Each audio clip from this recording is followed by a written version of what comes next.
Bien, muy buenas noches, estimados estudiantes. Nuevamente les damos la bienvenida al curso de Derechos Reales desde cero.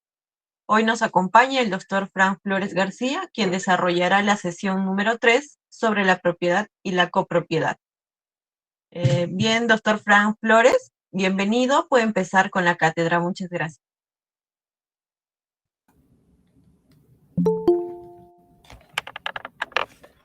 ¿Qué tal? Buenas noches con todos nuevamente. Bien, en la sesión de la mañana, muchos estuvieron preguntando sobre la prescripción adquisitiva, ¿no? Y se les indicó, pues, como preguntaron sobre tierras sediazadas o que estaban en comunidades, se les preguntó que previamente a eh, procurar interponer una demanda de prescripción adquisitiva se tiene que verificar si es de dominio privado, ¿no? Porque si el inmueble es de dominio público o es un eh, bien de dominio privado pero de propiedad estatal, ya no hay prescripción adquisitiva para esos bienes, ¿no? Esos bienes se han hecho imprescriptibles. Y quería compartirles algo que es relativamente nuevo, que es el sistema de publicidad registral de bienes inmuebles.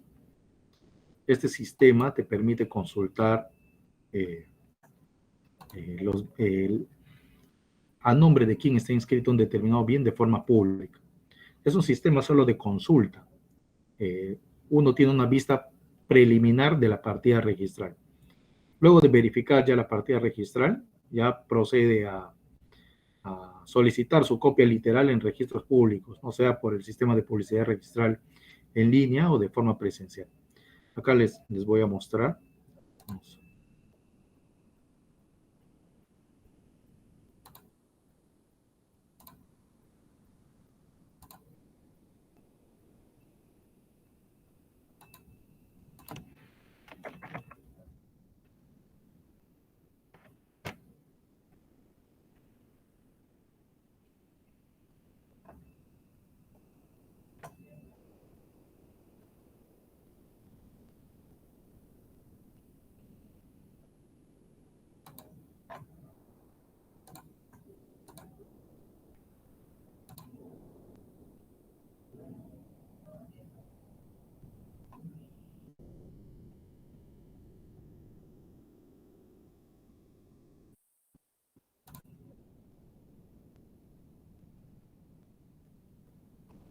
Bien, voy a compartir toda la pantalla para poderles mostrar porque está en una ventana específica.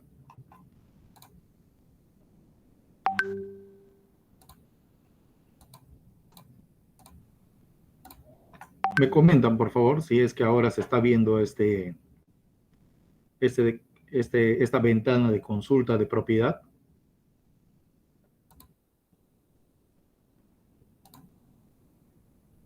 Sí se visualiza, doctor.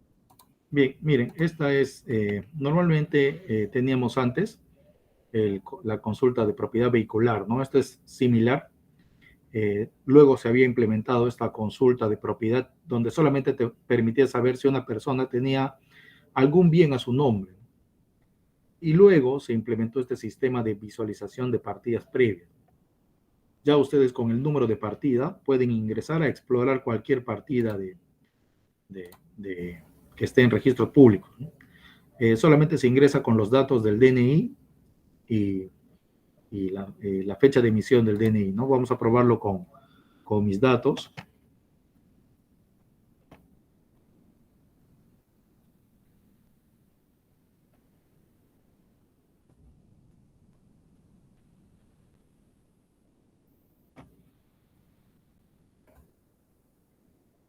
Este en principio es un sistema de búsqueda, ¿no?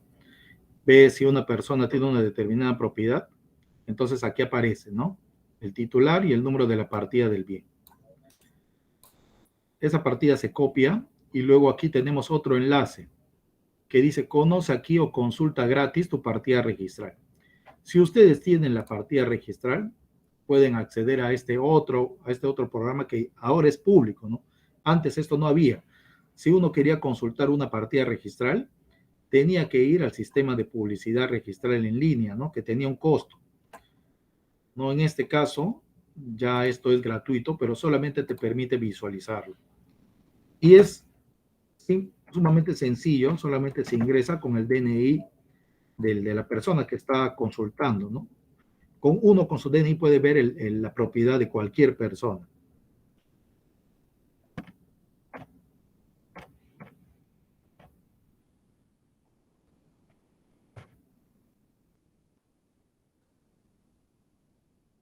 Y vamos a probar con... Miren, este ya es el acceso. Aquí ponemos oficina registral, de dónde se ubica el bien. Luego ponemos propiedad inmueble predial. Y acá tenemos la opción, ¿no? Hay algunas partidas que todavía están por fichas, no son partidas antiguas, porque en registros públicos existen dos tipos de sistema, ¿no? El de partidas electrónicas y el de propiedad predial, el antiguo, eso que venían como una especie de tablillas, ¿no? Los actuales vienen en partidas, ¿no? En partidas electrónicas, algunos vienen con la P y algunos vienen con número. Uno pone el sistema de consulta buscar y te sale la partida. Y esta es una vista preliminar porque esta no se puede imprimir. Entonces, dice previsualización. ¿Eh? Como pueden ver, pueden visualizar acá una partida registral. Y así pueden ver todas las hojas de la partida registral. En este caso hay una inscripción de hipoteca, levantamiento de hipoteca, una de compra-venta y una de independización.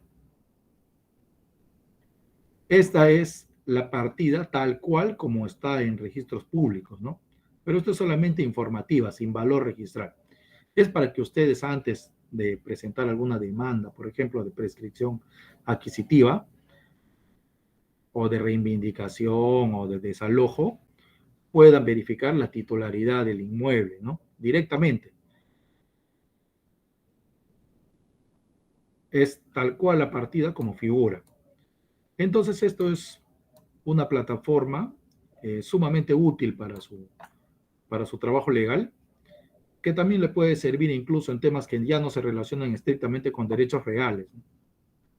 Sino que también podría ser con, por ejemplo, con temas de divorcio, ¿no? O de sustitución de patrimonios.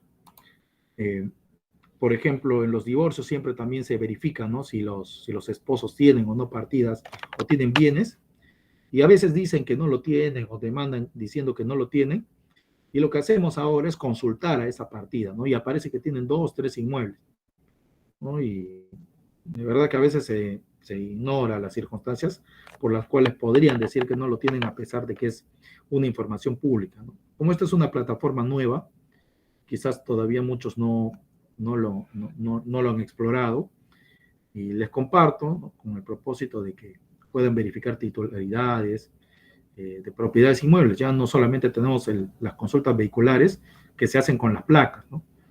Sino también ya tenemos las consultas de inmueble, que para eso bastaría solamente tener el número de partida.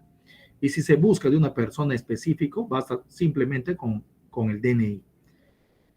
Entonces, para buscar una demanda de prescripción adquisitiva, cualquier otra de naturaleza real, podrían verificar la propiedad del bien, ya con eso pues dar una visión a su caso, ¿no? Bien, ahora sí vamos a iniciar ya con la clase propiamente, ¿no?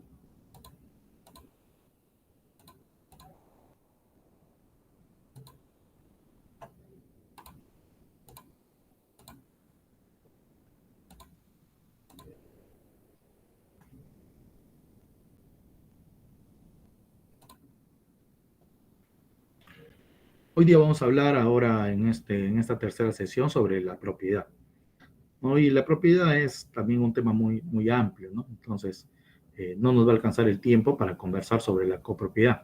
Entonces, la copropiedad lo vamos a iniciar en la siguiente clase junto con las acciones eh, ya que corresponden, ¿no? Por ejemplo, la prescripción adquisitiva me parece que sigue, ¿no? Y la propiedad, a diferencia de la posesión que hemos estado viendo temprano, es un derecho humano, ¿no? Tiene reconocimiento constitucional y también tiene reconocimiento por la Convención. En nuestra Constitución está reconocida como un derecho humano en el artículo 2, numeral 16. Nos dice que toda persona tiene derecho a la propiedad y a la herencia. Y eso es porque la propiedad y la herencia están interrelacionados, ¿no? Al fallecer una persona que tiene propiedades, estas propiedades se transmiten a sus sucesores, ¿no? Por el solo hecho de la muerte. A diferencia de la posesión, ¿no? Que habíamos conversado en la mañana, que no se heredaba. Pero lo que sí podía suceder es que se podían sumar los plazos posesorios, ¿no? Que era un derecho del poseedor, siempre y cuando la transmisión sea válida. ¿Por qué la posesión no tiene protección constitucional a diferencia de la propiedad? Porque la posesión dentro de nuestra legislación, sobre todo, es una situación de hecho, ¿no? Es un poder de hecho, es una relación posesoria.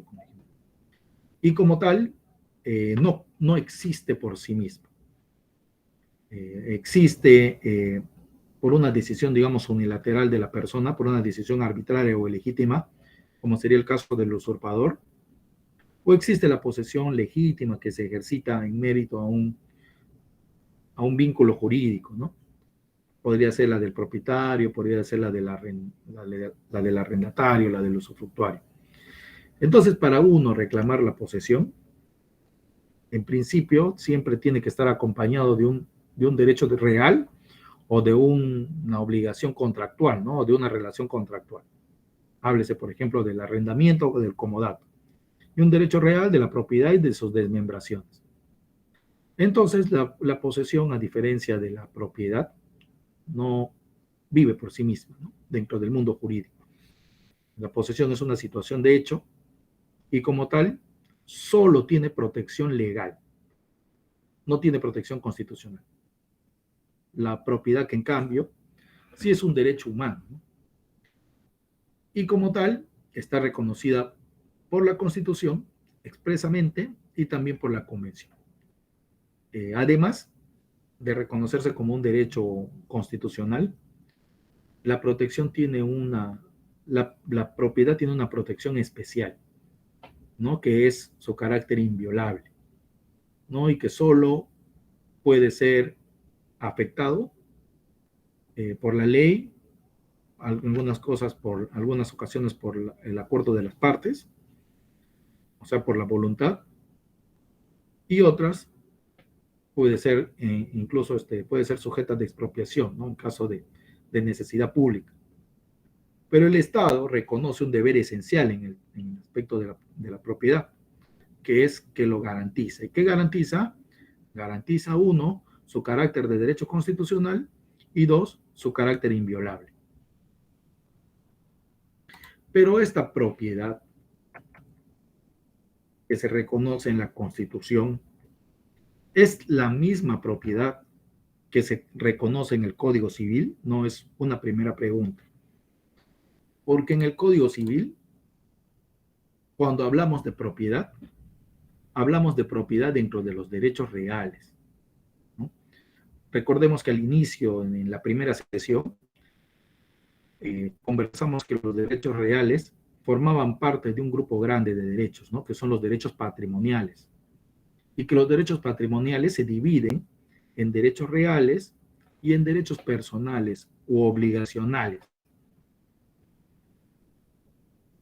Cuando hablamos de propiedad en el Código Civil, hablamos de propiedad dentro del ámbito del derecho real, ¿no? Y reconocemos que la propiedad es el derecho real por excelencia. ¿Por qué? Porque tiene todos los atributos de cualquier derecho real. A diferencia de los demás derechos reales, ¿no? que son desmembraciones de la propiedad. La propiedad tiene todos los atributos, que es usar, disfrutar, disponer y reivindicar el bien. Y sus limitaciones legales es que debe ejercerse en armonía con el bien común y dentro de los límites de la ley. El Código Civil habla de interés social, ¿no? Pero ese interés social está tácitamente derogado por la Constitución, porque la Constitución ha suprimido ese término de interés social y, como ven, lo ha cambiado por el término de bien común. Son conceptos diferentes, que los vamos a ver también ahora. Y el bien común se entiende aquello que nos interesa a todos, ¿no? Al bienestar de todos como sociedad y como personas individuales. De aquí precisamente nace la frase que los límites de la propiedad son los derechos de las otras personas y aquellos que se establecen por la ley. ¿Por qué nuestro código todavía habla de interés social? Porque nuestro código es del 84, ¿no? Y su base constitucional fue la Constitución del 79. En cambio, esta Constitución actual es del 93. Y tuvo una historia, ¿no? Para cambiar el término de interés social por el de bien común. Porque anteriormente, en función al interés social, se hicieron expropiaciones que fueron rechazadas por la comunidad. Y para borrar esa historia negra generada en función a las expropiaciones por interés social, es que la Constitución actual eliminó ese término y lo reemplazó por bien común. Si nosotros vamos a hablar de propiedad en el sentido estricto de la palabra, o sea, propiedad como parte del derecho real, sin duda tenemos que acudir al séptimo pleno casatorio. En la mañana vimos que cuando hablamos de posesión, tenemos dos plenos casatorios, que es el segundo de prescripción adquisitiva y es el cuarto de desalojo por ocupante precario. Pero cuando hablamos de propiedad, también tenemos un pleno casatorio que alude a la propiedad. Y es el séptimo pleno casatorio donde se confronta la propiedad no inscrita versus el embargo inscrito. En este pleno casatorio se indica algo particular. Se dice acá, el derecho real de propiedad regulado en nuestro Código Civil se circunscribe a un tipo específico de derecho real privado, o sea, de derecho patrimonial, que recae sobre las cosas corporales, muebles o inmuebles. Quiere decir acá que la propiedad del Código Civil solamente está referida a la propiedad dentro de los derechos reales, pero circunscrita a los bienes físicos, ¿no? Sea bienes físicos muebles o sea bienes físicos inmuebles, a los bienes corpóreos. Precisa este pleno. En cambio, el artículo 70 de la Constitución, tal como sucede con el artículo 14 de la Ley Fundamental de la República Federal Alemana, dice, forzosamente debe entenderse en un sentido más amplio, de modo que abarque por igual a los derechos subjetivos patrimoniales en general, entre los cuales destaca, sin duda, dice que duda cabe, el crédito. ¿Y por qué hacen esta precisión? Porque anteriormente, antes del pleno casatorio, del séptimo pleno casatorio, había una discusión entre la prevalencia del derecho de propiedad del Código Civil y la prevalencia del embargo inscrito. Y decían que mientras la propiedad, que es un derecho, el embargo inscrito es una mera anotación judicial, ¿no? ¿Y por qué se hace este desarrollo?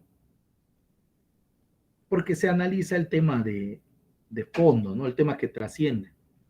Y el tema de fondo es que el embargo inscrito no es una mera anotación, sino que exterioriza o representa una deuda anterior. Y una deuda es un derecho de crédito. Y un derecho de crédito es un derecho personal. Y un derecho personal es una categoría de los derechos patrimoniales. Entonces aquí el Pleno determina que tanto el derecho real de propiedad como el derecho de crédito, que proviene del derecho personal, del derecho obligacional, son dos derechos que se confrontan. Pero cuando hablamos de la propiedad en la Constitución, no hablamos de la propiedad como derecho real, sino hablamos de la propiedad como derecho patrimonial, porque el crédito también forma parte del patrimonio, ¿no? El crédito es una actividad económica que representa pues una ganancia, ¿no? Una renta.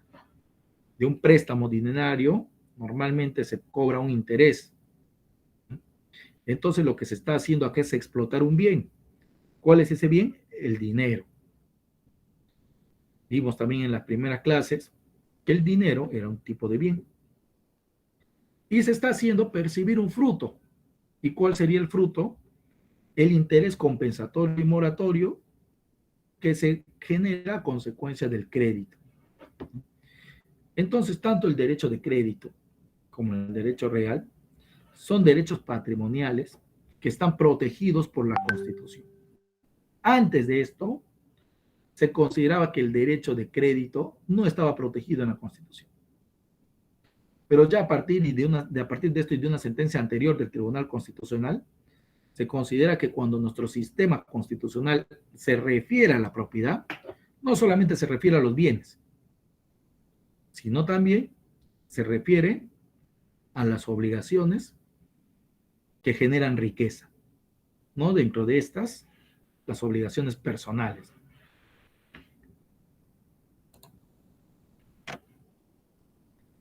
Esta es la sentencia del Tribunal Constitucional que con anterioridad hizo esa interpretación y que fue recogida por el séptimo pleno casatorio. Justamente porque en el séptimo pleno casatorio se enfrentan estos dos derechos, ¿no? El derecho de propiedad versus el derecho de crédito. Entonces, en esta sentencia, la 8/2003, se establece, ¿no? Y se cita un caso histórico, indican acá, Campbell versus Hall. Dice que el concepto constitucional de la propiedad difiere y más aún amplía los contenidos que le confiere el derecho civil. O sea que la propiedad constitucional no es la propiedad que se regula en el derecho civil. Así, mientras en este último objeto de la propiedad son las cosas, se refiere al derecho civil, u objetos materiales susceptibles de valoración, para el derecho constitucional, la propiedad no queda enclaustrada en el marco del dominio y de los derechos reales, sino que abarca y se extiende a la pluralidad total, dice, ¿no? A la pluralidad in toto de los bienes materiales e inmateriales que integran el patrimonio de una persona y que por ende son susceptibles de apreciación económica. Todo lo que es susceptible de apreciación económica es propiedad para la Constitución. Y dentro de la apreciación económica, sin duda, indican acá, está el crédito.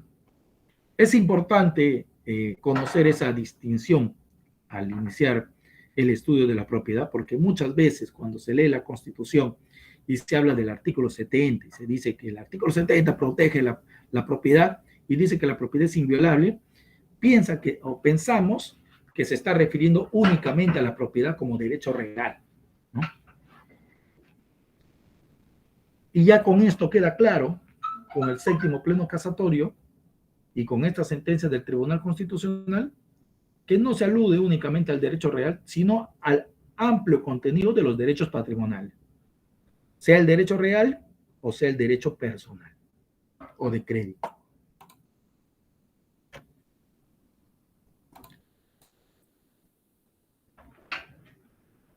Entonces, cuando definimos acá la propiedad, no lo estamos definiendo desde el punto de vista constitucional, sino lo estamos definiendo desde el punto de vista real, ¿no? A partir del artículo 923 del Código Civil. Y desde el punto de vista real, del derecho real, la propiedad es un poder jurídico. Es un poder jurídico porque el poder jurídico se diferencia de una relación jurídica. La relación jurídica tiene que ver entre personas, ¿no? Y el poder jurídico se ejerce, pues, entre cosas. Son facultades inherentes a la persona respecto de cosas. Entonces dice que es el poder jurídico más amplio y completo que las personas pueden tener, sea por su bien o por su conjunto de bienes.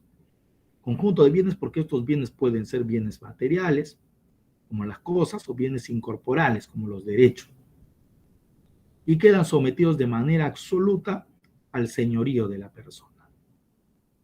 Indicamos pues que una de las características del derecho real era su carácter absoluto, ¿no?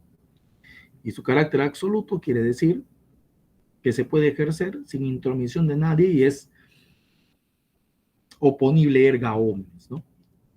Absolutamente oponible, oponible contra todos.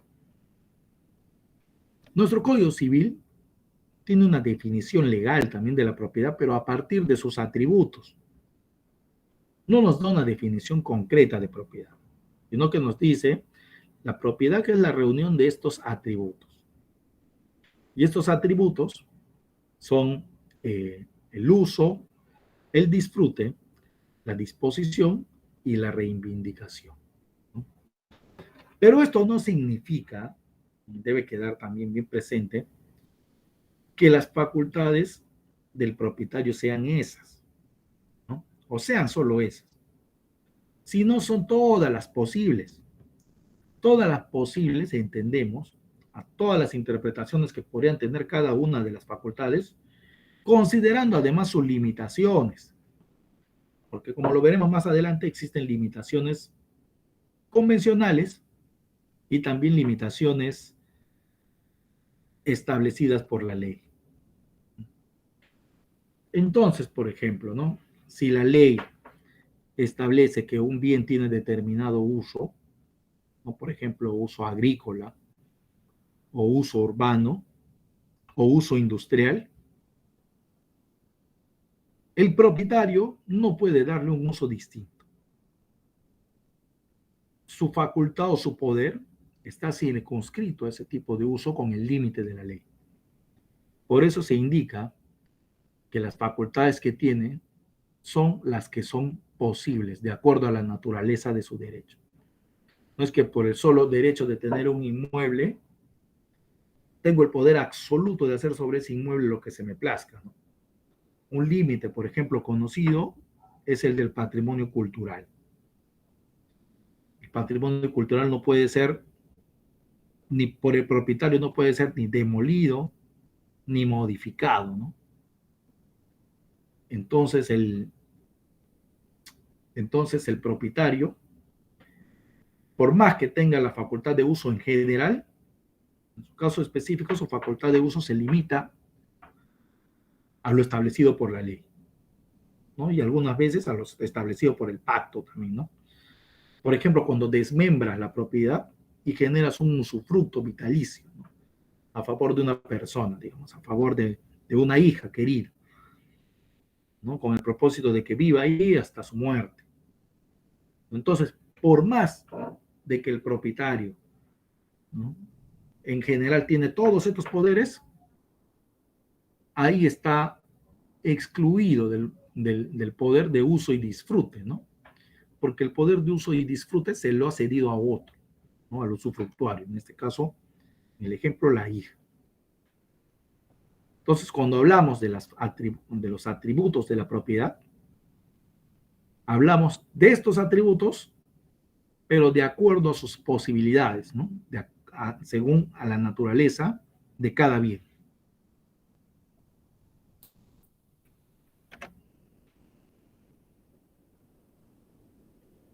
Entonces, Sobre la noción de propiedad podemos decir que está delimitado no tanto por las facultades que confiere a su titular, sino por los límites que se imponen a su ejercicio. Es justamente lo que estamos refiriendo, ¿no? Es insuficiente o hasta abstracto, es demasiado abstracto, decir que el propietario tiene las mayores facultades sobre sus bienes, ¿no? Porque no es verdad. Si bien se dice que el derecho de propiedad es absoluto, pero absoluto en el sentido de su oponibilidad y al de su uso sin injerencias, pero dentro de los límites de la ley. Entonces, no se puede decir que el propietario tiene las mayores facultades sobre sus bienes, si a su vez tampoco se menciona cuáles son los límites de dichas facultades. Entonces, propiedad, sus atributos, el ejercicio concreto de la propiedad, va de la mano con los límites de la propiedad.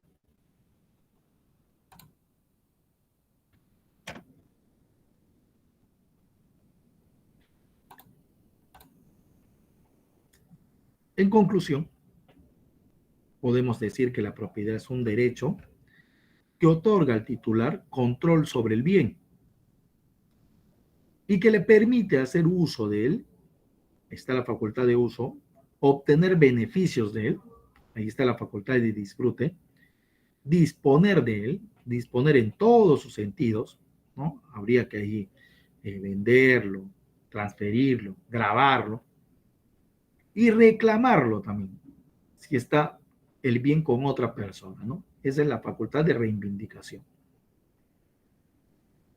Sin embargo, este derecho no es absoluto en el sentido estricto de la palabra, porque está restringido por los límites establecidos por la ley para garantizar el bienestar común.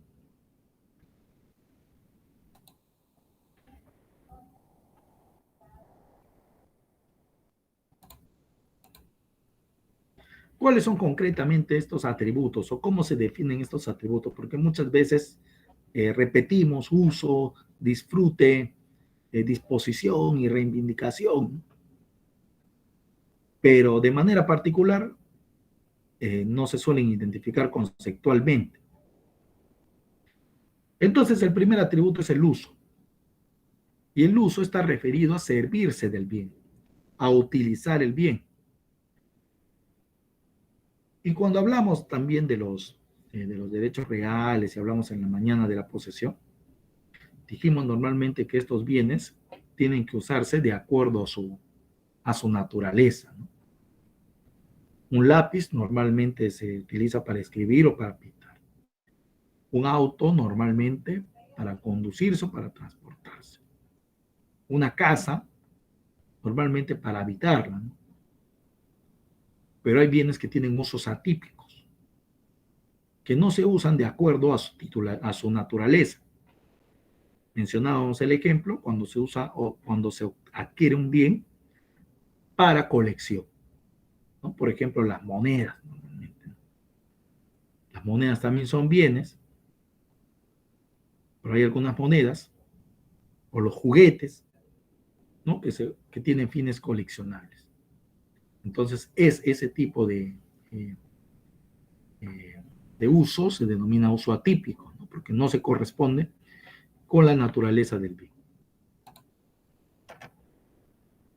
El segundo atributo es el de disfrute o goce. Y el disfrute está relacionado con la percepción de los frutos, con el beneficio que se puede obtener del bien, con el aprovechamiento económico del bien. Y hemos indicado que existen tres tipos de frutos, o sea, que siempre debemos tenerlo presente, ¿no? Que no, ya no podemos olvidarnos, que son los frutos naturales, los frutos industriales y los frutos civiles, ¿no? Normalmente los frutos son bienes que se originan de otros bienes sin disminuir su sustancia, ¿no? Más que el uso ordinario. Por ejemplo, la persona que usa su vehículo para hacer taxi, ¿no? Los frutos que percibe son los pagos del servicio de taxi, ¿no? El propietario del inmueble que lo alquila, el fruto que percibe es justamente la renta del contrato de arrendamiento. En ninguno de estos dos casos, la percepción de ese fruto extingue el bien. Es un bien independiente. El dinero que se genera es un bien independiente que nace de otro bien. No ese es el fruto, es un bien que nace de otro bien sin afectar el primero, ¿no? Sin afectarlo de una manera distinta a la ordinaria, ¿no? Al uso cotidiano o al uso ordinario de ese bien. Entre estas entonces tenemos las rentas, las utilidades. Entonces son frutos naturales los que provienen del bien sin intervención humana. Frutos industriales también se conocen como mixto, porque hay una asistencia del hombre, por más de que sea un hecho natural. Y el tercero, los frutos civiles, que se originan como consecuencia de las relaciones obligacionales, los contratos. Por ejemplo, ¿no? El contrato de crédito que mencionamos te da frutos civiles. ¿Cuáles son los frutos? El interés compensatorio que se percibe como consecuencia del crédito. ¿Y el crédito de dónde nace? ¿De qué derecho? También nace de un derecho patrimonial, incluso de un derecho de propiedad en el fondo, ¿no? Porque subsiste del dinero. Y el dinero como tal también es un bien. Entonces el ejemplo, ¿no?, de los frutos naturales, podríamos decir pues que son, en principio, ¿no?, lo más claro pues son las frutas de los árboles, las crías del ganado, los frutos industriales, las cosechas o los bienes que se obtienen de la actividad fabril. Y entre los frutos civiles están las rentas, las utilidades y los intereses del dinero. En general, cualquier contraprestación económica.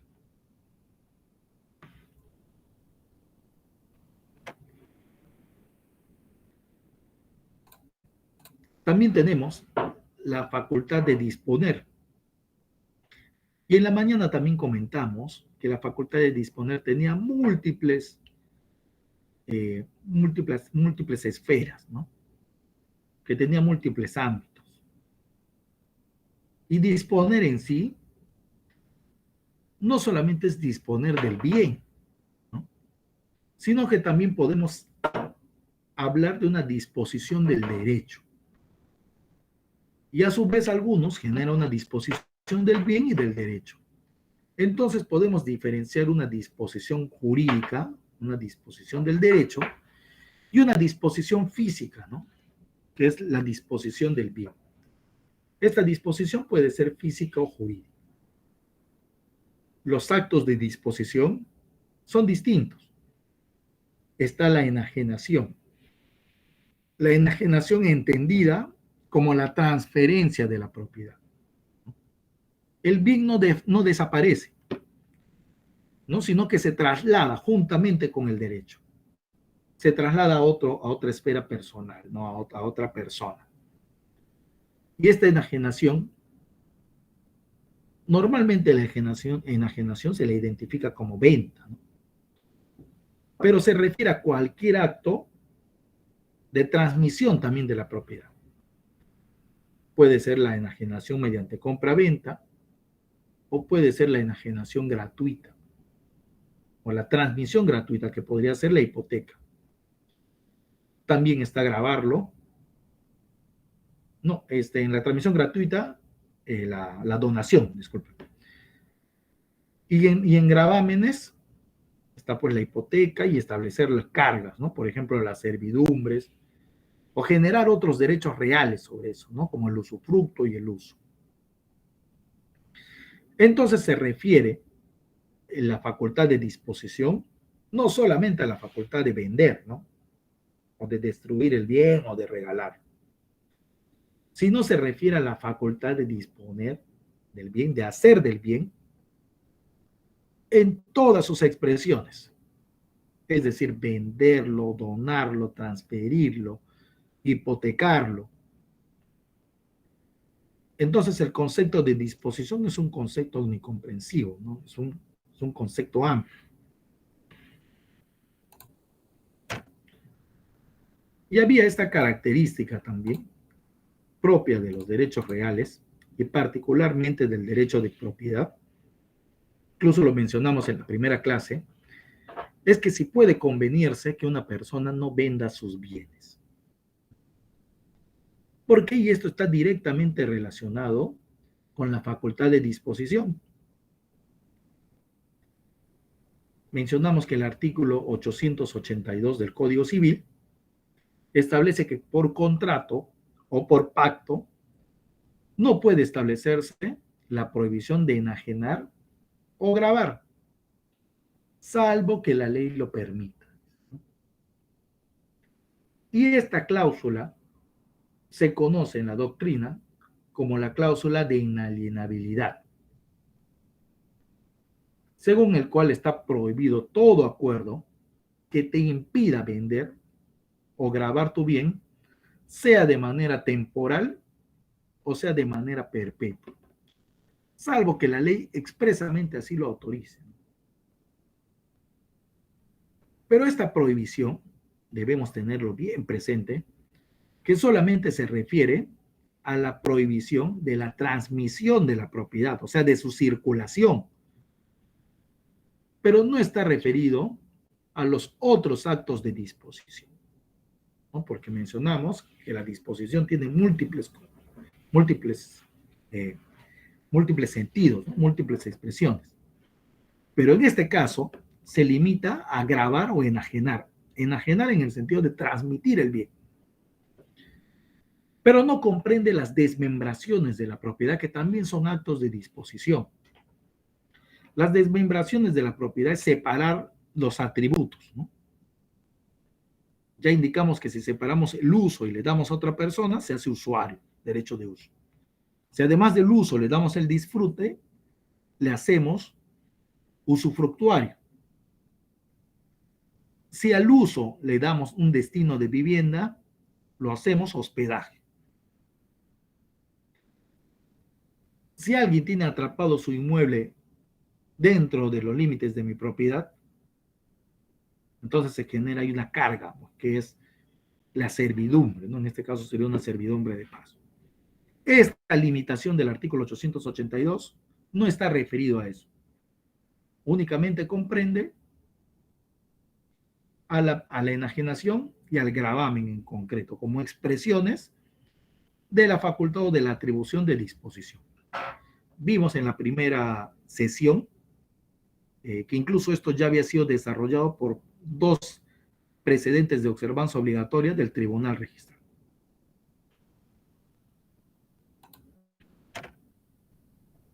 ¿Y en qué se justifica esto? ¿Por qué es que se prohíbe establecer ese pacto, ¿no? Esa prohibición de inalienabilidad? Porque los bienes, como referimos, deben tener un aprovechamiento económico. Y parte del aprovechamiento económico es garantizar la libertad de tráfico, o sea, la libertad de tránsito jurídico. Entonces, el fundamento de la prohibición de no enajenar está en la necesidad de asegurar la libre circulación de los bienes, porque con la libre circulación de los bienes lo que se busca es satisfacer necesidades humanas, de modo que lleguen a las personas que puedan darle el uso más eficiente de acuerdo a sus necesidades.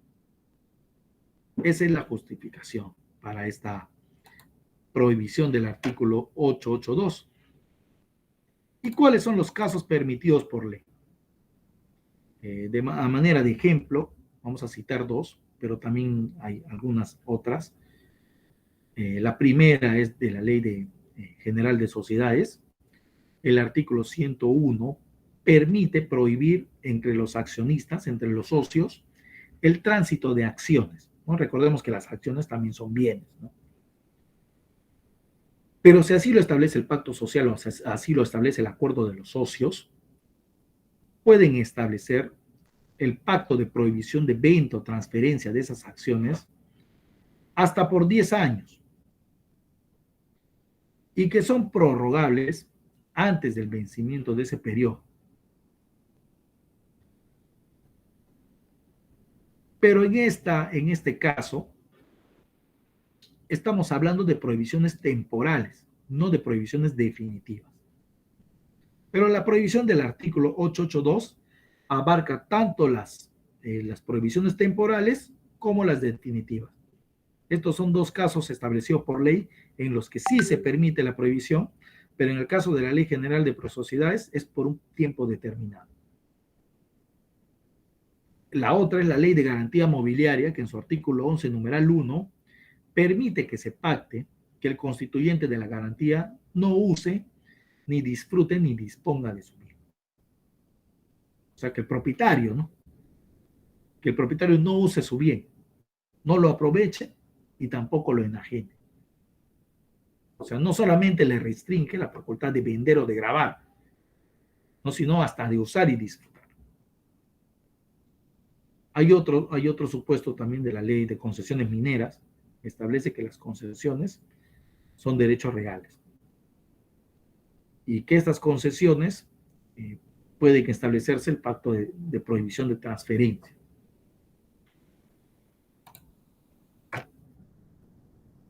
Continuando con los atributos, tenemos el atributo de reivindicar. Y reivindicar, ahora en esta sesión lo vamos a ver solo de forma genérica, porque vamos a tener una sesión específica para hablar del proceso de reivindicación y de mejor derecho de propiedad. Pero reivindicar como atributo de la propiedad es el derecho o el poder que te da de recuperar el bien que esté en poder de un tercero y no del propietario. ¿Y por qué el bien estaría en posesión de un tercero? ¿No? Y la casuística es variada. Hay muchas formas en las que el bien podría estar, ¿no? Podría tratarse de un usurpador, podría tratarse de un precario, podría tratarse incluso de un pariente que se le dio el inmueble en concesión generosa y gratuita para que viva ahí en comodato. Podría tratarse inclusive de alguien que posee con un título, pero que ese título no tiene, que no es oponible al del propietario reivindicante, ¿no? En cualquier caso, cualquiera de estos casos que el bien esté en posesión de otra persona, se puede ejercer el derecho de reivindicación para recuperarlo. En general, de quien lo posee ilegítimamente, sea de buena fe o de mala fe. Se dice que la reivindicación en el código, ¿no? Literalmente se dice que es del propietario no poseedor contra el poseedor no propietario.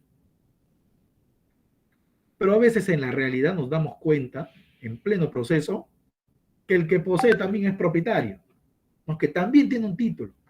A veces hasta también tiene una escritura. Y a veces hasta también tiene una inscripción registral. Por ejemplo, son los casos de doble partida, ¿no?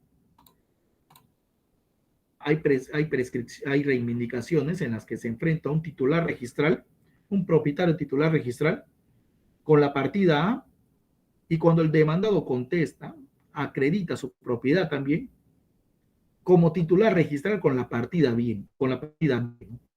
O sea, se trata de un inmueble que tiene un puesto de dos partidas. Entonces ahí la reivindicación también abarca otra cosa, ¿no? Que es justamente este proceso denominado, ¿no?, por la doctrina y por la práctica como de mejor derecho de propiedad. Entonces el proceso de reivindicación no solamente sirve para recuperar el bien, sino para definir la prevalencia de la propiedad. Y hablamos de la prevalencia de la propiedad y no de un mejor derecho en realidad, porque no puede haber dos propietarios y uno con mejor derecho que otro, sino que de los dos, solamente un propietario debe subsistir. Y el que prevalezca, pues excluye al otro, ¿no? Deja sin título al otro. El otro ya no es un propietario. El otro ya tendrá que reclamar su indemnización a quien lo transfirió, ¿no? Pero tendrá cualquier otro derecho, pero ya no es propietario del bien. O sea, no podríamos decir que tiene un menor derecho, ¿no? O un derecho en desventaja o un derecho de propiedad en desventaja.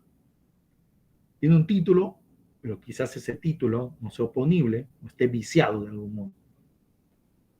Pero recordemos que la propiedad o el ejercicio de la atribución de reivindicación de la propiedad se debe ejercitar frente a esas circunstancias, ¿no? Frente a esas circunstancias complejas que requieren un proceso de amplio debate, porque el proceso de reivindicación se tramita en la vía del proceso de conocimiento. Si no es así, si estamos frente a un poseedor que simplemente no tiene título, entonces ese poseedor es un precario. Y es más, ¿no? El cuarto pleno casatorio no habla ni siquiera de la ausencia de título, ¿no? Habla de la ausencia absoluta de cualquier circunstancia. ¿Por qué? Porque el título no solamente está referido al contrato, sino también está referido a la ley, porque hay títulos de origen legal. Por ejemplo, la vocación hereditaria, ¿no? La vocación hereditaria de la conviviente, por ejemplo. O la vocación hereditaria del heredero de igual orden excluido. Digamos, ¿no? Que frente a la muerte de una persona, lo hereda su cónyuge, se declara como única y universal heredera, pero el bien está ocupado por su hijo que fue excluido de la declaratoria de herederos, de la sucesión intestada. Entonces este hijo al momento de contestar la demanda va a aludir eso. O sea que el derecho del que deriva el título de la propietaria demandante tiene el mismo origen que el de él, ¿no? O sea, el derecho sucesorio respecto de su padre. Entonces hay títulos de origen contractual y hay títulos de origen legal. Así como también hay títulos que no tienen ningún efecto de protección frente al demandante. Entonces aquí el cuarto pleno casatorio extiende el concepto de precario, ¿no? Y esto tiene que quedar siempre claro, porque el concepto de precario ya no es el del artículo 911 del Código Civil, que únicamente alude a la ausencia del título, a la inexistencia del título o al fenecimiento del título que se tenía, sino que se agrega la ausencia de cualquier circunstancia y dentro de estas circunstancias están los ocupantes, los poseedores que sí tienen título, pero este título no tiene ningún efecto de protección frente al reclamante, ¿no? Frente al demandante. Incluso puede tratarse de un título nulo. Y si se trata de un título nulo, hasta en el mismo proceso de desalojo, podría pretenderse su nulidad si se trata de una nulidad manifiesta. Una nulidad manifiesta en función a lo establecido en el noveno pleno casatorio. Entonces, si tú tienes al otro lado un poseedor sin título o un poseedor que consideras que su título no tiene ningún efecto contra el tuyo, o es un poseedor que tiene un título, pero un título manifiestamente nulo, no hay por qué demandar reivindicación en ese caso. Lo que se tiene que demandar ahí es la vía rápida, ¿no? Que es el desalojo por ocupante precario.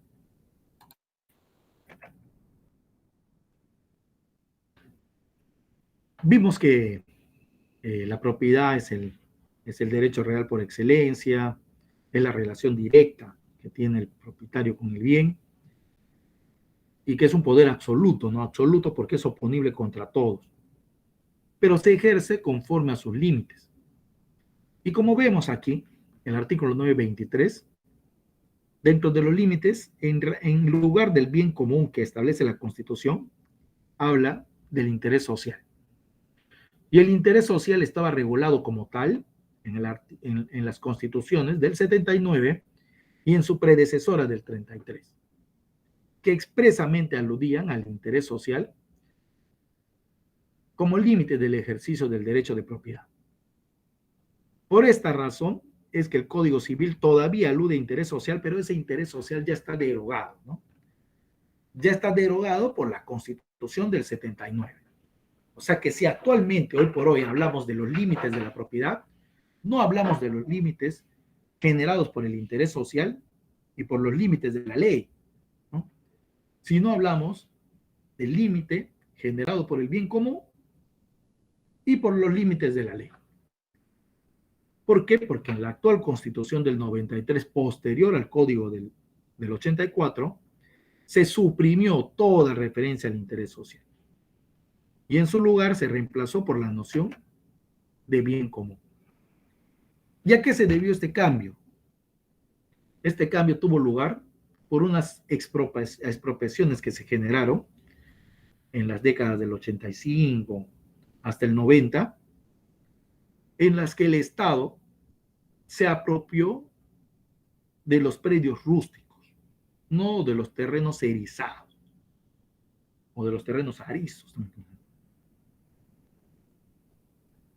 Y esto lo hizo en el marco de la reforma agrícola o de la reforma agraria.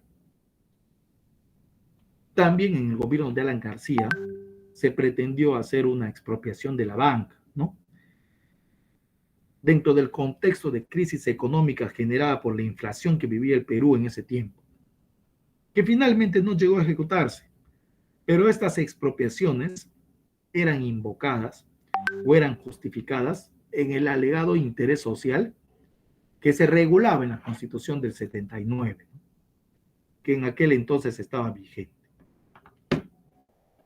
Entonces, el interés social no es un referente, ¿no? Como límite de la propiedad. El propietario, entonces, ejerce sus facultades de usar, disfrutar y disponer de acuerdo al bien común y a los límites que le establece la ley, ¿no? ¿Y cuáles son estos tipos de restricciones, ¿no? También que se generan en la propiedad? ¿Y son las que nacen de la ley o son las que nacen del pacto o del contrato, ¿no? Las restricciones legales al derecho de propiedad o prohibiciones que se imponen a este derecho que limitan su ejercicio producen una disminución o recorte, ¿no?, al poder jurídico del propietario que le impide actuar con total libertad sobre el bien. Dentro de las restricciones legales que tiene como fuente la Constitución, se consagran algunas, ¿no?, que están reguladas. Por ejemplo, las normas sobre zonificación, las normas sobre habilitación urbana, sobre subdivisión de lotes y los requisitos y las limitaciones establecidas en esas disposiciones, ¿no? Por ejemplo, la zonificación, que es parte del plan regulador de la organización integral de las municipalidades, ¿no? Son deber, función, competencia de las municipalidades llevar a cabo el proceso de zonificación y de desarrollo urbano. ¿Qué implica? Que las municipalidades fijan cuál es el uso que tiene determinado bien o determinada zona. Se establece cuáles son los usos urbanos, cuáles son los usos industriales, cuáles son los usos incluso agrícolas, ¿no?, para fines de campo. Entonces estos son límites legales de la propiedad. Por más de que uno tenga el derecho de usar, ese derecho de usar no es ilimitado, sino que está sujeto a la regulación legal.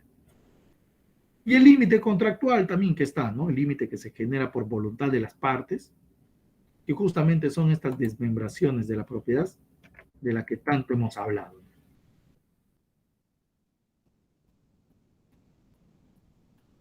Ahora, nuestro sistema también regula distintos modos de adquisición de la propiedad. Y estos modos de adquisición de la propiedad son los que dan derecho, ¿no?, a ser propietario. Y dentro de estos tenemos, al igual que en el caso de la posesión, tenemos los modos originarios y tenemos los modos derivados. Además, tenemos aquellos que se adquieren a título universal y otros que se adquieren a título singular. Y están también los que se adquieren de forma onerosa y los que se adquieren de forma gratuita. Dentro de los modos originarios de la propiedad,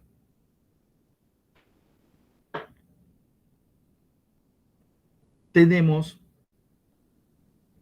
que el propietario no adquiere el derecho por la transmisión del anterior adquiriente, ¿no?, del anterior propietario, sino más bien por un hecho natural o por una situación de hecho. En este caso, el anterior propietario, si es que lo hay, no tiene ninguna participación en la adquisición del derecho de propiedad. Un clásico ejemplo de esto es la prescripción adquisitiva. La prescripción adquisitiva es un modo originario de adquisición de la propiedad inmueble. Cuando se adquiere por prescripción adquisitiva, lo que sucede es que el título del anterior propietario se cancela, sin intervención ya de él, con el solo hecho de haber verificado el cumplimiento de los plazos, o sea, de los requisitos legales de la prescripción adquisitiva. También está el caso, por ejemplo, de la apropiación. La apropiación es cuando se apreende, ¿no?, un bien mueble que no pertenece a nadie. Y también está la accesión que se da por obra de la naturaleza y se adhiere un pedazo de tierra a otro bien.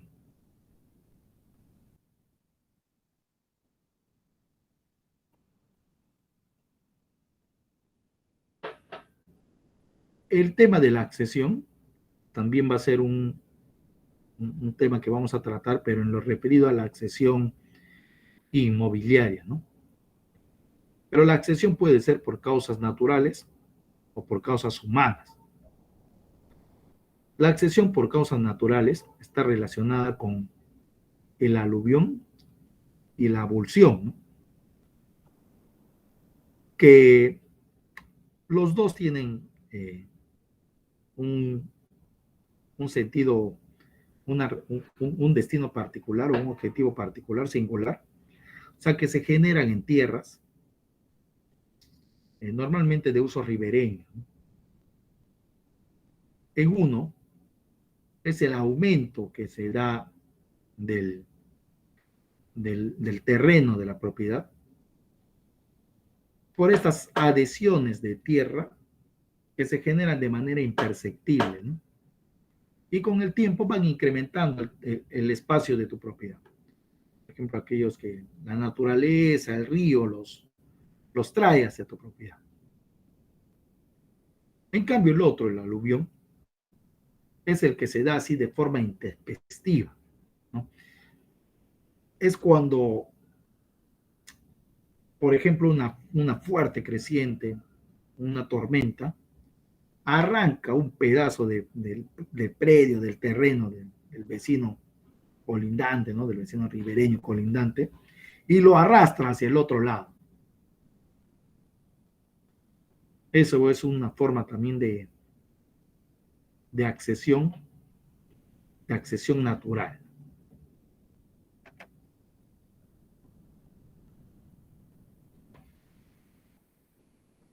También tenemos los modos derivados de la transmisión, ¿no? Y esta adquisición aquí resulta de un acto del transferente al adquiriente, ¿no? Como lo mencionamos, esto puede ser gratuito o puede ser oneroso. En el modo originario no hay una intervención de transferencia. Puede ser que el bien tenga o no tenga propietario. Pero si lo tiene, el propietario ni interviene. Por ejemplo, como mencionamos en la prescripción adquisitiva. O sea, que sí, o sea, interviene como demandado, pero el hecho de que si se comprueban cada uno de los requisitos, tiene como consecuencia la cancelación de su título, ¿no? Y este propietario, el nuevo adquiriente, adquiere el bien saneado.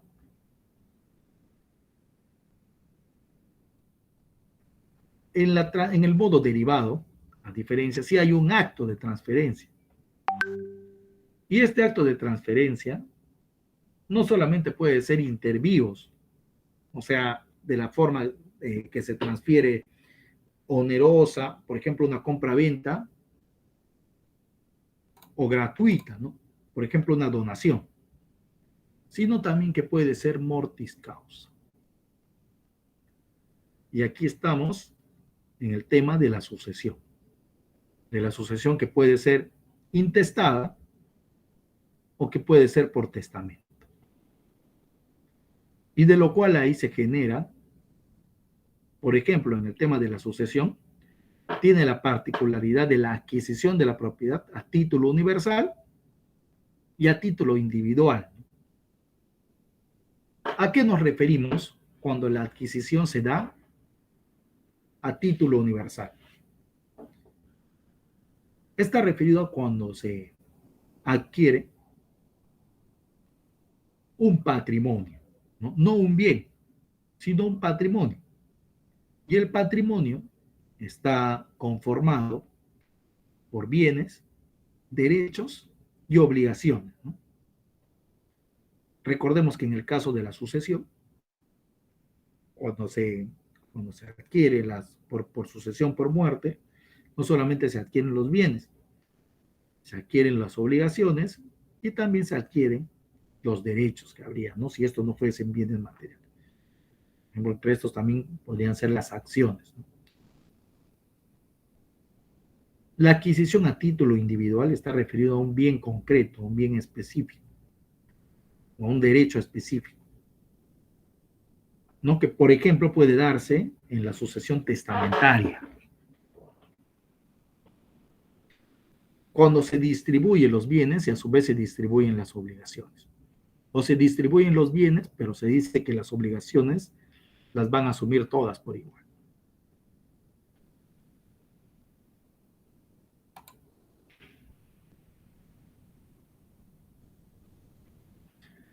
Entonces, en la transmisión en la adquisición por el modo derivado, ocurre ello, ¿no? Por ejemplo, en la compraventa, que hay un titular anterior, que es el vendedor, y un adquiriente, que es el comprador, y deriva su derecho al vendedor. El vendedor transfiere al comprador su derecho de propiedad. Entonces hay una doble voluntad ahí, ¿no? Hay una doble voluntad, que es la voluntad de vender y la voluntad de comprar. Y tratándose de bienes muebles, como lo vimos también en la mañana, esta transferencia intervivos se da con la tradición. Y la tradición puede ser la tradición real, o sea, la entrega física del bien. Por ejemplo, cuando se entrega un reloj, un vehículo, ¿no? O también puede ser la tradición ficta, ¿no? Aquellas que se hacen por actos representativos, ¿no? Por ejemplo, en la entrega de llaves, incluso la entrega de títulos. Y a su vez también está la tradición documental. ¿Qué es esta? No se refiere a los mismos supuestos de la tradición ficta. Por ejemplo, ¿no? Si voy a comprar un buque o un avión, difícil quizás que me entreguen en ese momento, ¿no? Entonces lo que se hace ahí es una transmisión por documento, por título. Pero la tradición documental en el sentido estricto de la palabra, está referida a esa transmisión que se hace respecto de bienes muebles que están en tránsito, ¿no? Como lo referimos que son aquellos bienes muebles que están viniendo, sea, digamos, por tránsito terrestre o por tránsito, cualquiera de las modalidades de tránsito, aéreo, marítimo, y que se puede transferir, por ejemplo, con el conocimiento de embarque, ¿no?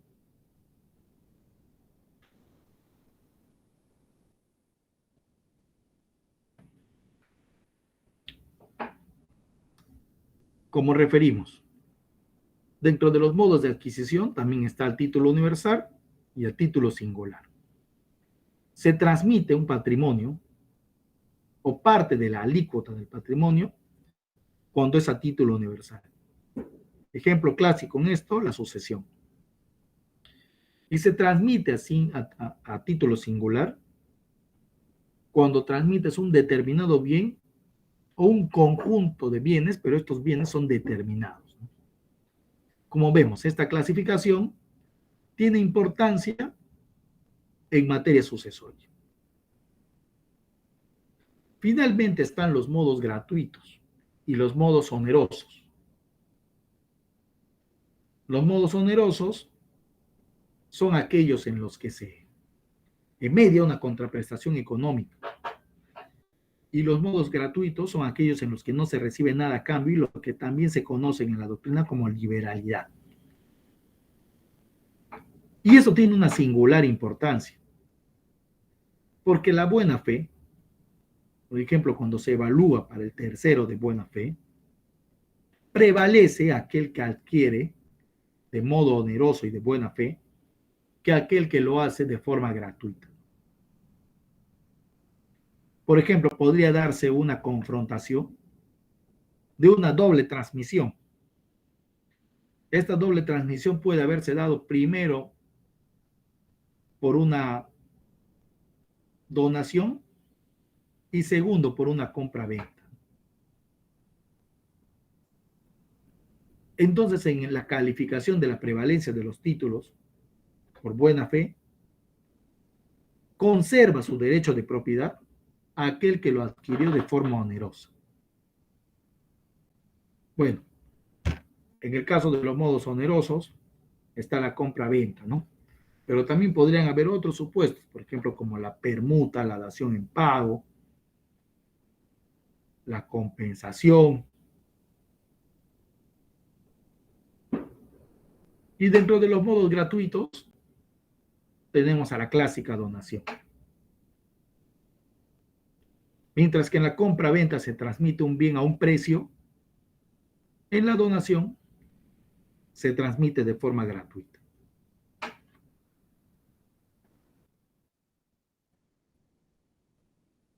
Nuestro Código Civil regula 5 modos de adquisición del derecho de propiedad. Y estos modos son la apropiación, la especificación, la mezcla, la accesión, la transmisión y la prescripción.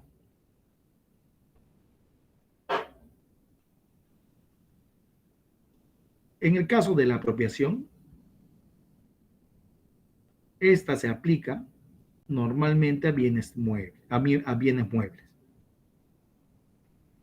La apropiación es un modo de adquisición originario. ¿Por qué? Porque el que se hace propietario toma el bien de donde se encuentre. Es la adquisición mediante la aprehensión o la toma de posesión de un bien mueble. El código regula 4 casos de apropiación. Uno son las de las cosas muebles que no tienen dueño o que no pertenecen a nadie, ¿no? Por ejemplo, cuando uno va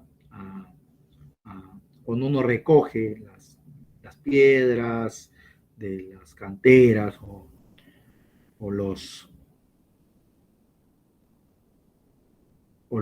objetos de valor que pueden encontrarse en la naturaleza. Dentro de estos también está los animales de caza y pesca. La caza y pesca solamente está limitado o restringido por los límites de la ley, ¿no? Pero en general, cualquier persona puede, si no está en veda, si no está prohibido, puede entrar al mar y realizar la pesca. Los peces que capture son de su propiedad. Los otros son los objetos perdidos. Y también se hace referencia al tesoro, ¿no? Que son artículos que casi no tienen mucho uso en la práctica, ¿no? Que más bien están referidos a, podría decirse, a temas cotidianos, ¿no? Por ejemplo, en el tema de los objetos perdidos, hay una regulación ahí específica, ¿no? Que se dice que el que encuentra un objeto perdido tendría que llevarlo a la municipalidad y que la municipalidad debería tener un área ahí donde publicite que se ha encontrado ese objeto perdido. Y el dueño del objeto perdido debería ir a recuperar su bien si es que ha ofrecido alguna recompensa, debería dar esa recompensa al que rescató el objeto perdido, no al que lo encontró. Y si no habría ofrecido ninguna recompensa, el código establece que esta tendría que ser no menor a la tercera parte del valor del bien. Previa deducción de los gastos municipales, por ejemplo, de publicación. Si no hubiera nadie que reclame esos bienes, se establece que previa deducción de los gastos tendría que repartirse mitad entre la municipalidad y mitad entre la persona que lo encontró, ¿no? Creo que el año pasado hubo un caso, ¿no? De un serenazgo, o me parece que era de un taxista, que se encontró en una maleta $60,000, ¿no? Y en muestra de su honestidad, no se lo apropió, sino que lo puso a disposición de la municipalidad en cumplimiento de esta norma para que se publicite y se vea si es que alguien finalmente reclama. No sabemos, o sea, no se publicó, no se hizo seguimiento de qué pasó con el dinero. Pero si es que nadie lo encontró, este sereno tenía derecho a llevarse la mitad de los $60,000 previa deducción de los gastos. Pero son cosas pues que casi en la realidad no suelen pasar. Parece que hasta la municipalidad no debe de tener ni un área siquiera de que hagan dedicada a estos trámites. Prácticamente son normas enunciativas. Luego tenemos la especificación, que se produce cuando de la materia perteneciente a una persona, otra persona hace un objeto, ¿no? O sea, lo que sucede acá es una transformación del bien, ¿no? Y esta transformación del bien, por ejemplo, ¿no? Sucede cuando a la uva se le hace vino, ¿no? O sea, se trata de la creación de un nuevo bien. Otro ejemplo también podría ser la leña, que de la madera, ¿no?, del árbol se puede hacer leña o madera. Entonces el bien resultante se conoce como especificación, donde hay una transformación del bien. Es un bien que se transforma en otro.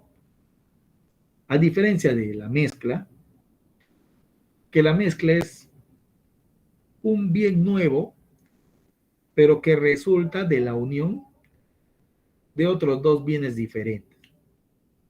Y no solamente bienes diferentes, sino también de diferentes dueños. Como cuando el diamante de una persona se engasta en el anillo de otra. En estos casos se establece, por ejemplo, reglas de copropiedad.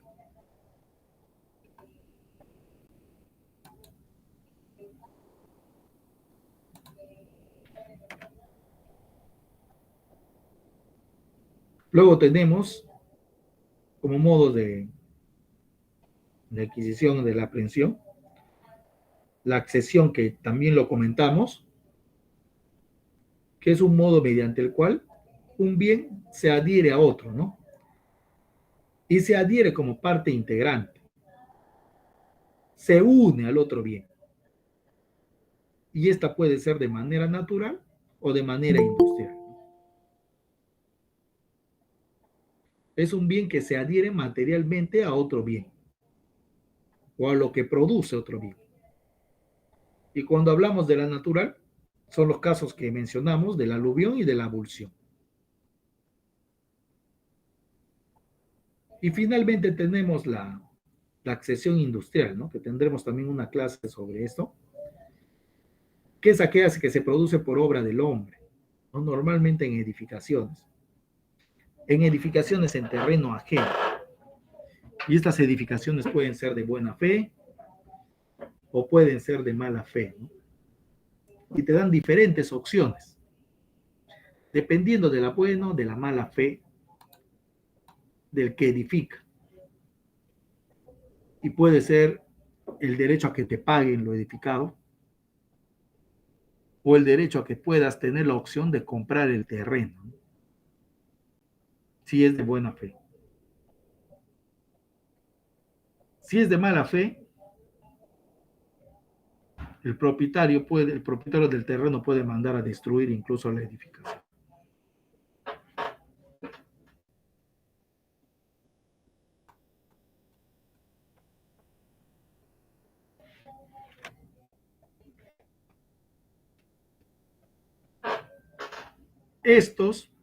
Estos modos de adquirir la propiedad junto a la prescripción son modos originarios.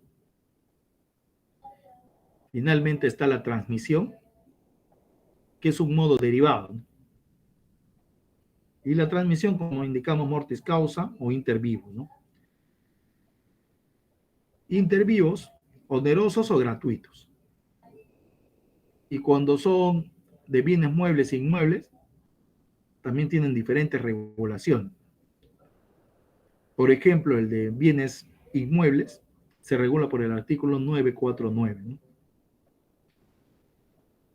Que habla sobre que la transmisión se produce con la sola obligación de enajenar. Es un artículo muy conocido, que se aplica precisamente en estos procesos, ¿no? Relacionados con derechos reales, como mejor derecho de propiedad, hasta en los desalojos. Y esto es porque este artículo, el 949, recoge la teoría del consentimiento o de la sola obligación de enajenar, conocida también como la teoría del sistema francés. ¿Qué significa? Que uno adquiere la propiedad con el solo compromiso del otro, con la sola obligación del otro, de transferirte la propiedad. O sea, en una compra-venta, basta que se acredite la compra-venta. No se necesita que esa compra-venta cumpla alguna formalidad específica, por ejemplo, que sea en escritura pública. Y mucho menos se necesita que esa compra-venta sea inscrita. Esto es parte, por ejemplo, de la teoría de título y el modo, ¿no? En la teoría del título y el modo hay la teoría de la unidad y hay la teoría de la separación. En la teoría de la unidad se dice que el título también contiene el modo, ¿no? Por ejemplo, el contrato. En el caso de la propiedad inmueble, el contrato, la sola obligación de enajenar, es el título y además el modo de adquirirlo. El modo se refiere al complemento. Por ejemplo, ¿no? En el sistema alemán, la propiedad no solamente se transfiere con el contrato, sino que para que se considere verdaderamente transferida, tiene que hacerse otro acto, que es el acto de inscripción, que es como un segundo contrato porque las partes acuden a registros públicos a registrar su compra-venta, a ambos. En algunas otras regulaciones, Por ejemplo, no solamente basta el contrato, sino además la entrega física. Por eso el título es el contrato y el modo es la forma en la que se consolida esa transferencia de propiedad. Puede ser con la inscripción registral o puede ser con la entrega del bien. Pero en nuestro sistema consensual, nosotros tenemos la teoría de unidad del título y modo, que el contrato representa a su vez el modo en el que se considera definitivamente transferida la propiedad. No se requiere para esto entrega del bien, no se requiere una formalidad específica del título y no se requiere inscripción registral. Pero es diferente en la transmisión de los bienes muebles, en los que ahí sí está la teoría de la separación. Porque como vimos, los bienes muebles se transfieren con la tradición y la tradición se entiende como la entrega. Entonces no basta que hayan celebrado un contrato, sino también que se haya tomado efectiva posesión, no se haya recibido el bien.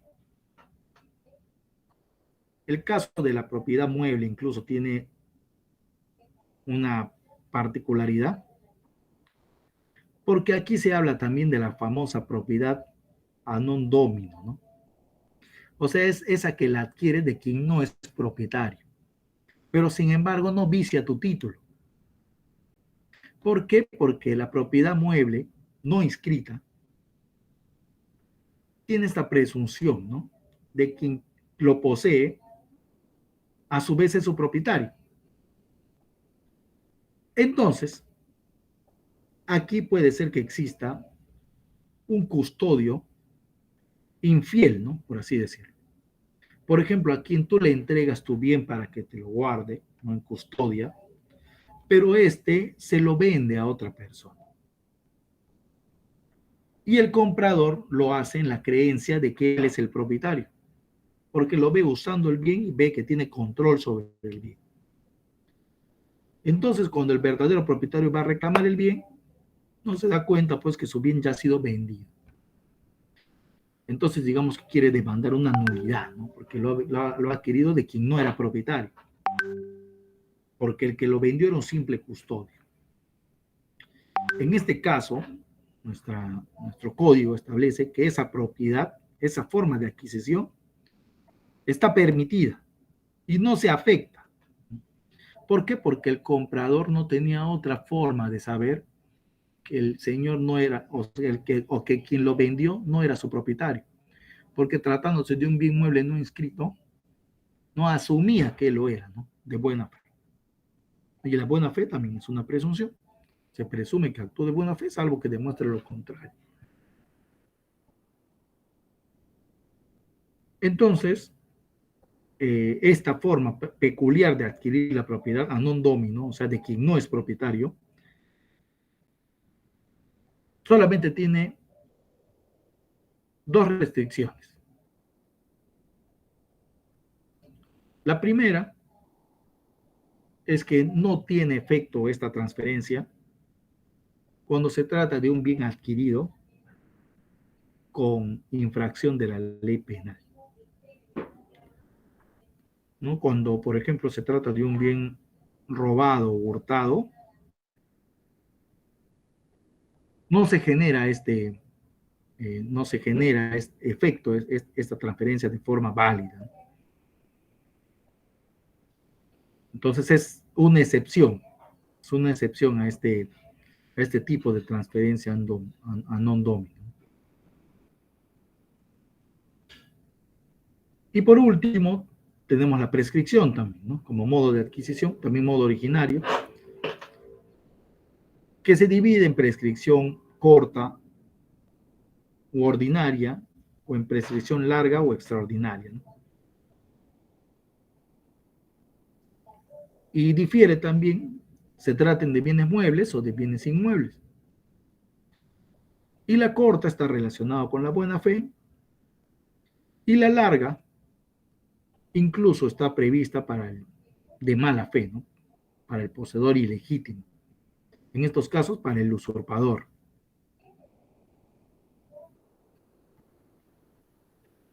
Sobre el tema de la prescripción, no nos vamos a extender más porque sobre eso vamos a tener una clase específica.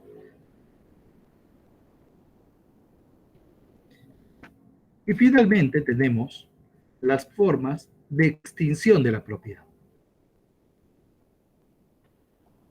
Y la primera forma en la que se extingue la propiedad es justamente cuando se produce la adquisición por otra persona, ¿no? Y ya vimos que la adquisición se puede dar de distintas formas, ¿no?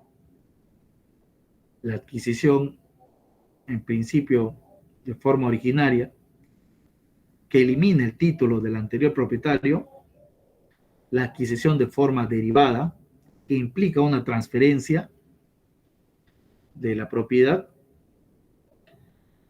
y esta derivada por transferencia, que puede ser entre vivos o puede ser por causa de muerte, como la sucesión. Entonces, con la transmisión de la propiedad, se extingue para el titular, ¿no? Pierde el bien y a su vez pierde el derecho.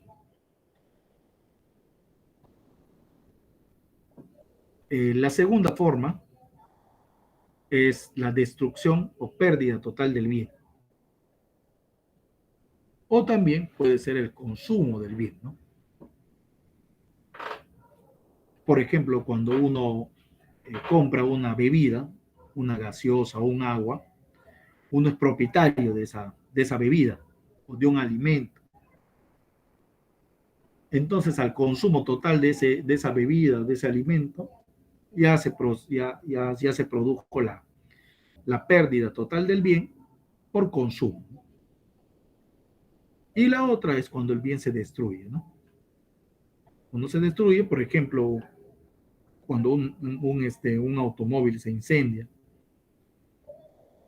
por ejemplo, cuando una edificación se derrumba por un, por un terremoto o se siniestra por un incendio, se extingue la casa, ¿no? No estamos hablando del terreno en sí mismo, sino de la edificación, ¿no?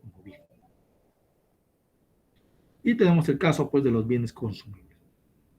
La pérdida es simplemente cuando se pierde el conocimiento del lugar donde se ubica el bien. Son tres supuestos ahí, ¿no? La destrucción, la pérdida total y el consumo. El otro es la expropiación, ¿no? Que está regulado en la Constitución.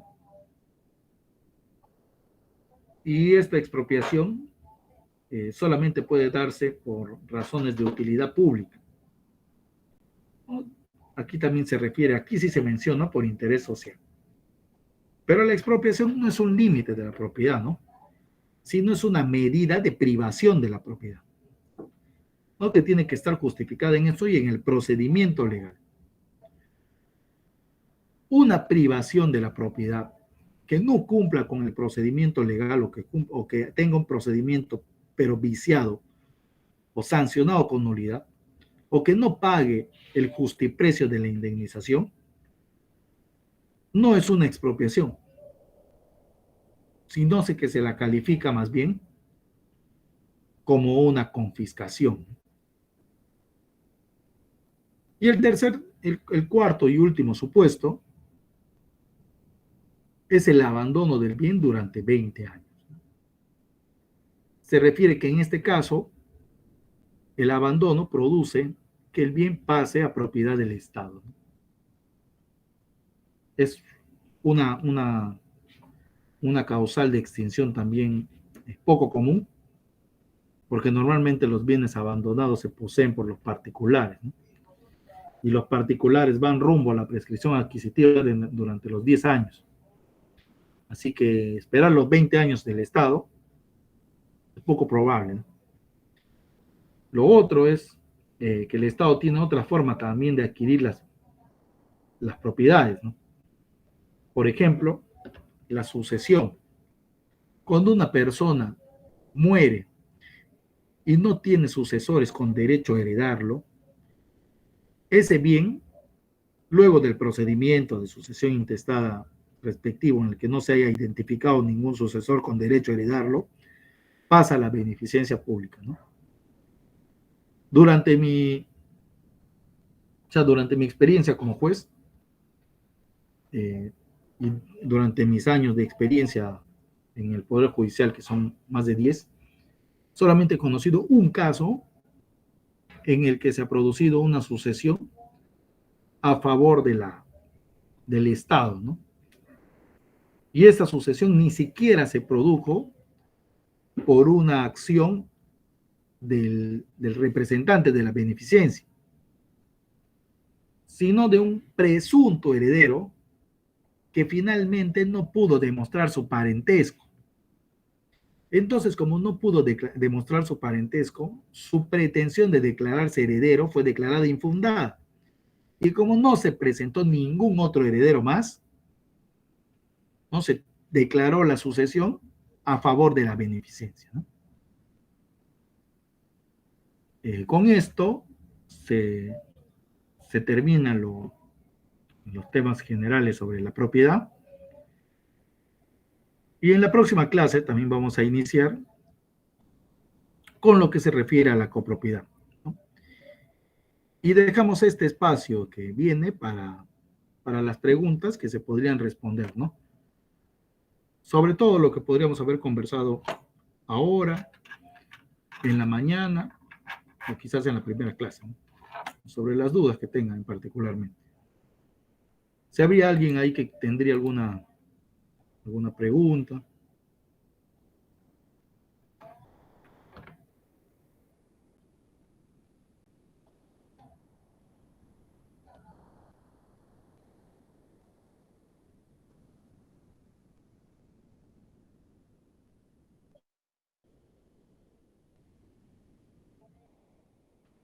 Bueno, si no hay nadie que tenga alguna pregunta particular.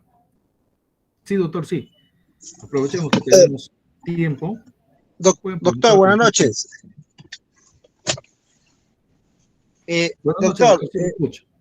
una consulta, doctor. ¿Qué pasaría, doctor? Como sabemos, en esta pandemia que ha pasado, ha habido pues invasiones, ¿no? Aledañas aquí al distrito de Chosica, ¿no? En donde hay un tramo, ¿no? En Chosica que pertenecen pues al Ministerio de Cultura y han sido declaradas como zonas arqueológicas, ¿no?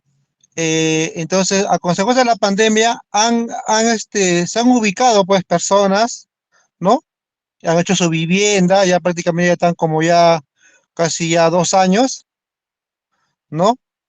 Eh, y el Ministerio de Cultura también han venido, bueno, no los han podido desalojar y ellos están viviendo ahí, ¿no? Mi, mi consulta es, estas personas que ya están haciendo posesión de esos terrenos, ¿podrían hacer la liberación de estos terrenos para que ellos puedan seguir viviendo?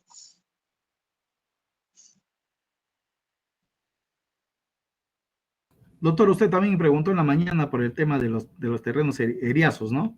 Sí, así es, doctor, así es. Sí, sí, sí. Estuvo al principio de la clase, donde les mostré este tema de las consultas de propiedad. Justamente lo hice con motivo de su pregunta de la mañana, porque eso les va a ayudar mucho a identificar a quién pertenece el bien, ¿no? Hoy por hoy, por ejemplo, si fue con motivo de la pandemia, porque ya desde el 2014, los bienes que son, o los bienes privados de propiedad estatal, son imprescriptibles. Pero eso no quita, o sea, no quita de que los señores puedan adquirir la propiedad, pero no a través de la prescripción, ¿no? Hay otra forma extraordinaria, ¿no? Que no está acá dentro de los derechos reales, ¿no? Sino que es esta, la de la formalización de la propiedad informal, ¿no? Que lo estaba llevando COFOPRI, que lo estaban llevando las municipalidades. Es cuando el propio Estado ¿no? Habilita esos terrenos de propiedad, o sea, de propiedad privada estatal con fines de vivienda. Entonces, más que una prescripción adquisitiva ahí, lo que se debería gestionar es la regularización de la propiedad informal, ¿no?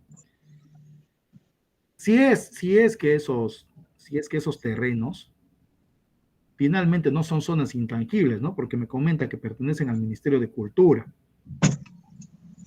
¿no? Y de repente ha sido asignados al Ministerio de Cultura porque son patrimonio social. No se sabe, ¿no?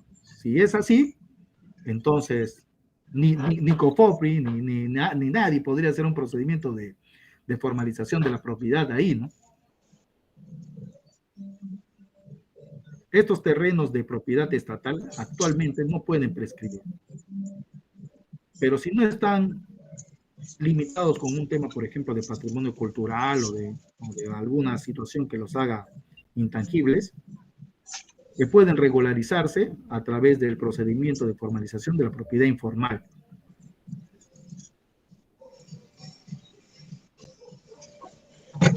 Doctor, siguiendo la línea de la consulta, hay un decreto supremo, la 009 del año 2022, que lo firmó el presidente Castillo. No, es un decreto supremo del Ministerio de Cultura, en donde este decreto supremo especifica que no autoriza al Ministerio de Cultura para que vuelva a ser un padrón catastral para no regularizar estos casos, pues, ¿no? En donde están actualmente haciendo vivencia, ¿no? A consecuencia de la pandemia. Entonces creo que ese sería un medio por la cual también, ¿no? Se pueden ellos agarrarse de esa norma para que puedan regularizar su situación. Claro, si el terreno lo permite, o si la naturaleza del terreno lo permite, sí, ¿no? ¿Me escuchó, doctor? Porque, sí, sí. ¿Me escucha usted? ¿Me escucha, doctor? Sí, doctor, sí, sí. Sí, Si, doctor, lo escucho. si hay esa habilitación, que sería prácticamente una excepción, ¿no? Que se habría generado pues, por ley, que también es válido, ¿no? Entonces, o sea, se podría hacer ese trámite administrativo en primer lugar porque es el propio Ministerio de Cultura el que finalmente tiene que habilitar esa zona. No es un terreno municipal, ¿no? Es un terreno del Ministerio de Cultura que finalmente tendría que gestionarse inclusive con la municipalidad, ¿no? Para el tema de habilitación y zonificación. Pero todo depende de la naturaleza del terreno, ¿no? Si es intangible, si es patrimonio cultural o no. Pero si la gente está ahí, si están poseyendo, si han hecho sus viviendas, si se están ahí mucho tiempo, lo más probable es que no tengan esa naturaleza. Entonces es que sí puedan entrar esa excepción, ¿no? Pero la vía en sí misma de la prescripción, ahí no va, ¿no? Sino que tiene que ser un trámite administrativo.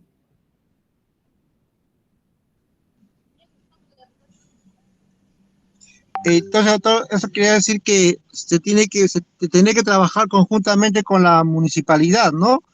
Y el Exacto, Ministerio de con la Cultura. municipalidad y el Ministerio de Cultura. Así es.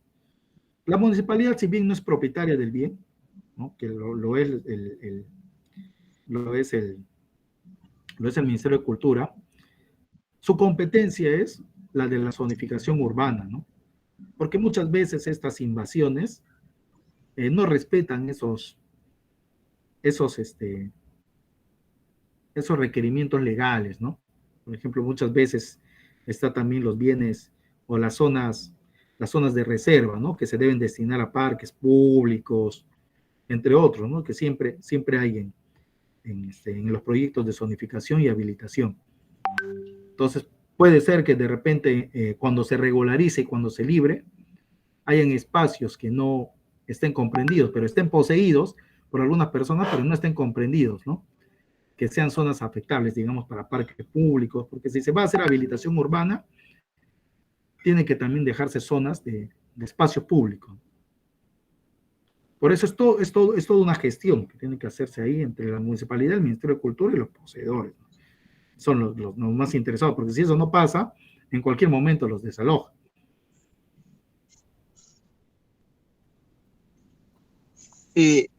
Sí, sí, pues, doctor, porque como usted sabe, mira, esto pasa mayormente, bueno, aquí en el distrito de Chosica, Chosica Lurigancho, ¿no? En todo lo que es la margen derecha, ¿no? Al costado del río Rímac, ¿no? Y hay varias zonas, pues, que prácticamente han sido afectadas, ¿no? Por el Ministerio de Cultura, ¿no? En la cual lo ha declarado zonas arqueológicas, ¿no? Y hay asociaciones que ya están de años, más de 15 años, algunos están, como hace un momento le mencioné, ¿no? Por la pandemia también se han ubicado por las zonas, ¿no? En las faldas de los cerros, ¿no? Y esa es la preocupación, pues, de aquí de los socios, ¿no? De los que prácticamente están viviendo ahí. Porque hubo también un caso aquí por Yanacoto, no sé si ha escuchado en Chosica, en la zona ha escuchado los jeroglíficos de Yanacoto, ¿no? Eh, en la cual ha durado casi 10 años, ¿no? Para que lo puedan liberar esa parte en la cual había sido declarado pues como zona intangible y arqueológica, ¿no? Entiendo que hasta Entonces ahora, hay un caso ya que se ha dado, ¿no? ajá, pero Como entiendo que como un hasta ahora, historial. entiendo que hasta ahora ninguno de esos poseedores ha podido obtener una prescripción. ¿O sí, doctor? Eh, bueno, ya los han habilitado ya, porque ya tienen los servicios básicos. O sea, quiere decir que lo han podido liberar esos terrenos. Porque usted sabe que si no están liberados y pertenecen a cultura, no pueden hacer ninguna obra, ¿no? De los servicios Sí, básicos como Sedapal o Luz del Sur. si lo han habilitado es porque se ha cambiado el uso, ¿no? O la calificación de ese terreno. Entonces, justamente ya la conexión de servicios públicos, como a agua, luz y alcantarillado, se ha llegado todavía. Eso ya es un camino, ¿no? Es un camino para la regularización de la propiedad informal, más que de la prescripción en sí misma, ¿no?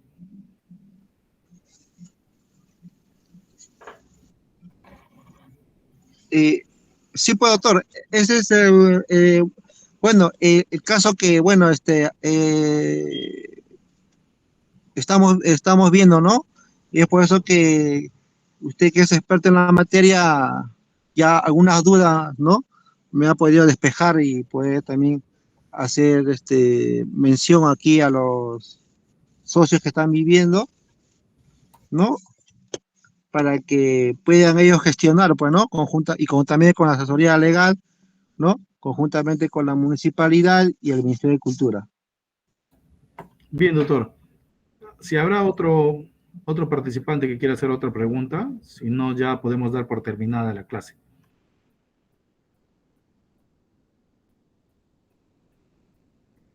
Diego, ¿podemos dar por cerrada entonces?